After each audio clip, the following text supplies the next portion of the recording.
aku bakal menceritakan sebuah kisah yang berjudul Tetangga Hantu.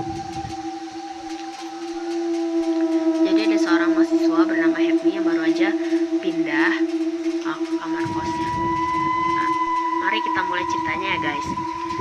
Sudah hampir 1 minggu Hernif mulai masuk kuliah dan menempati kamar kosnya. Rumah kos 2 lantai dengan 12 kamar ini hanya ditinggali oleh 4 orang penghuni sejak pertama kali si Hefni ini pindah. Meski baru seminggu, Hefni sudah cukup akrab dengan Mas John yang menempati kamar sebelahnya.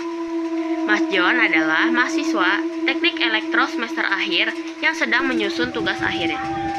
Biasanya pada sore hari, ia sering main ke kamar si Hefni dan ngobrol sambil ngopi. Suatu hari, Hefni hendak mandi. Chris, si penghuni lain di kamar bawah, pamit. "Hef, gue pindah ya." "Oke, hati-hati bang." Lalu si Hefni pun melambaikan tangannya, lalu pergi untuk mandi. Memang, kos ini sepi karena sedikit penghuninya. Apalagi penghuni kamar bawah yang satu tidak pernah pulang. Bahkan si Hefni itu belum pernah berkenalan sama sekali dengan si penghuni tersebut. Berhari-hari berlalu. Suatu ketika saat si Hefni pulang kuliah, dia melihat ada seorang lelaki yang tidak dikenalnya.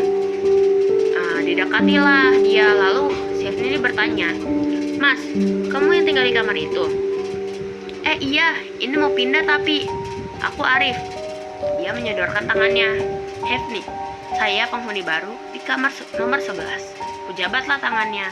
"Hef, bantu aku pindahin barang sebentar dong, nanti aku traktir makan," kata si Arif. Tentu saja si Hefni tidak menolak nih. Setelah beres memindahkan beberapa barang ke mobil, lalu kami menuju ke warung.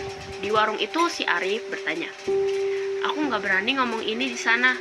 Kamu yakin masih mau tinggal di kos itu? Kamu nggak tahu ceritanya ya?"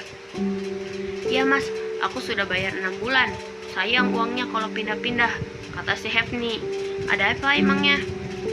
2 bulan lalu ada mahasiswa yang gantung diri di kamar ujung atas, namanya Jono, kata si Arif. Kalau kata teman sejurusannya, dia stres dapat dosen TA killer, terus diselingkuhin pacarnya pula, kata si Arif nih. Selesai makan, Arif kemudian berdiri. "Mending cepetan pindah deh. Anak-anak lain juga pada pindah gara-gara takut sering diganggu." Ia kemudian berjalan ke kasir untuk membayar, lalu melambai berpamitan.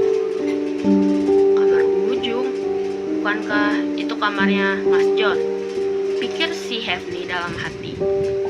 Nah teman-teman, kalian bisa gak sih bayangin misalkan kalian jadi si Hefni ini?